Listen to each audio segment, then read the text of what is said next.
What's up everyone, back here with another comic book review. This is going to be a short one because there's really not much to talk about here story-wise with this issue, but this is going to be a very similar case with my Teen Titans Academy issue 2 review, in the case that the cover is extremely important.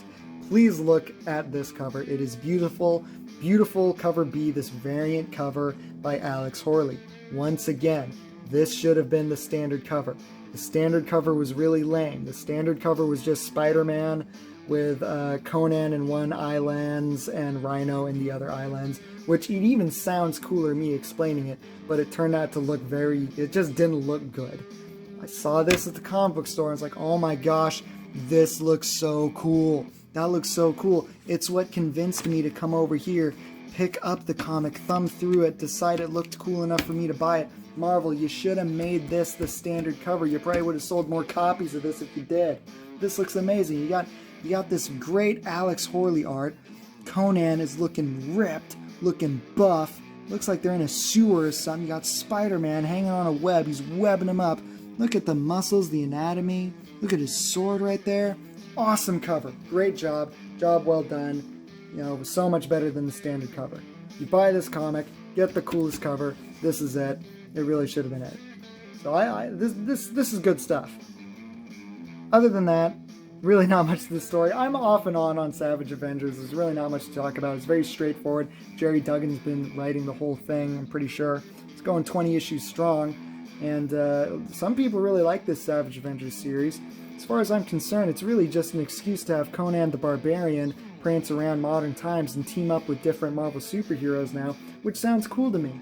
I was really into Conan the Barbarian and the other series they started, Savage Sword of Conan, and because I'm just a big Conan fan, but my big gripe, and this is why I don't even read the main Conan the Barbarian title right now anymore, is because the artists keep drawing him to be very small. And by small, I mean normal size. He's like the same stature-wise to all the other people. And that doesn't make sense to me, because Conan the Barbarian is huge. He's like freaking 250 pounds of freaking pure muscle. He's Conan the freaking Barbarian. Like, look, he should be twice as big as this bartender over here. You know, insane to me. But anyway, the story is pretty straightforward. It's a good action issue, pretty much to keep the bar with no name from going out of business and shutting down. Conan and the Rhino hatch a heist, a bank heist basically. But you know Conan, you know, it's not like he's a bad guy teaming up with a villain. He's Conan the Barbarian. He's in it for the adrenaline, he's in it for the adventure and the glory and all of that. So you get this pretty cool shot of Rhino over here. This artist, Pat Zirchir, sometimes his art looks really stiff. Like all the characters look like they're frozen in time. They're not really moving. But this here is a good shot of Rhino charging through a wall. I like that. It's looking huge, charging at this car. The background helps. Really good stuff. And you see that webbing. Hear that sound effect, thwip. You know who that is. And right here, I was like, wow. Damn, Spider-Man looks good there. Pat Zirchir is really good at drawing Spider-Man. You know, that shouldn't be surprising. It's like everyone getting into comics, you know, is practice drawing Spider-Man, but you'd be surprised reading comics, you know, like how much artists, you know, maybe don't make them look as good. It's got him having all the lines on him, all the webbing design. Didn't skip out on the webbing. I like the shape of his eyes, and he's really using the effect of squinting the eyes and stuff, you know, that sort of stuff. He's really using that to his advantage. Good stuff. He webs up and punches Rhino easily, but then he's got to start throwing down with Conan.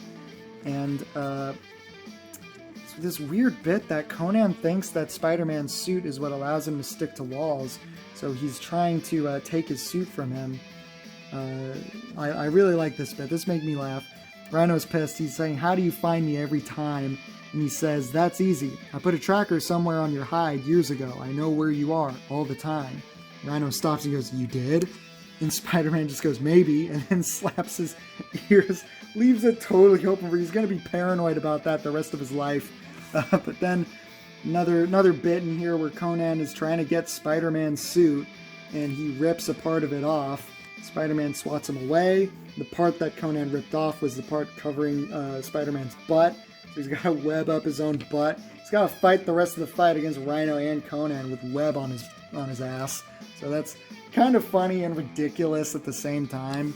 Really like this shot of Conan taking a swing at Spider-Man, but he ducks it. Then Conan knees him in the face anyway.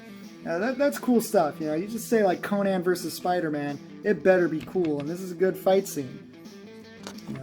They throw each other back and forth, and Conan just starts kind of laughing at him because he's saying like, hey, you have, your thing is power and responsibility. It's like, no, with great power comes great rewards. The best in life is never given and always taken. The strong cross blades, the weak fall, leaving only the fittest. But you labor for free for corrupt kings who oppress the people. So it's not that Conan is a bad guy. He's just Conan. He comes from the Hyborian age. That's kind of his worldview. I really like that. In this moment, Gerry Duggan really gets Conan's character. And then Spider-Man webs up the suitcase of money, and then it's like, no more laughing, no more jokes aside. Conan glares at him and says, this is your last chance. Spider-Man says, show me what you got. I love that. I love that Gerry Duggan knows when to turn off the jokes with Spider-Man and turn up the seriousness. This is Spider-Man we're talking about. He's not always a laughing matter, and he should be taken seriously. So he gets freaking rammed in the back by Rhino, clobbered down into this hole, and then Conan whips out this symbiote sword and throws a cop down there to get hit by a train, knowing that Spider-Man would rescue the cop, and that's pretty much the diversion for Conan and Rhino to get away. Really good shot of the facial features right here. Spider-Man's mask is all ripped after he got pounded by Rhino, and but they pretty much got away. So Spider-Man kind of lost this fight, but it was because he had to save that cop. So that was kind of cool. You get this kind of ending that, like 4 pages of this sorcerer. I keep forgetting his name. The sorcerer, main bad guy for Conan right now. How many pages is that? It is 1, 2, 3, 4, 5. 5 pages. They should have put it into 2 pages. It was like 2 pages of story just to set up the next issue. Kind of a waste. Kulan Gath, that's the sorcerer Conan is hunting for. And but pretty much, fun issue.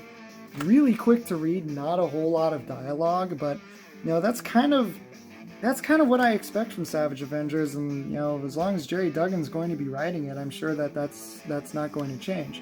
It was fun. I'm into it when Conan teams up with someone cool. A little bit ago he teamed up with Deadpool, and I thumbed through it. It looked all right enough, but teaming up with Rhino to fight Spider-Man sounded more appealing to me, and it ended up being a pretty entertaining little fight issue. But man, that cover. So this is really cool. This is a recommend if you are a Conan fan, or if you just want to buy a random issue of some story you're not committed to, then yeah, this is a recommend. So thank you very much for checking out this video. Have a great day. Bye.